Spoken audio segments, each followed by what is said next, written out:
உங்களுக்கு காசு தர முடியுமா முடியாதா? ஆமா, அந்த 100 ரூபா காசு அருமை தெரிஞ்சா இப்ப நீ இப்படி பேச மாட்ட. ஐயோ பெரிய 100 ரூபா, அதை நீங்களே வச்சுக்கோங்க.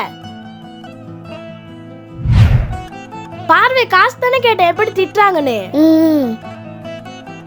அண்ணா அவர்கிட்ட கொஞ்சம் கேட்டு பாருங்க. அண்ணா உங்ககிட்ட காசு இருந்தா தாங்களே.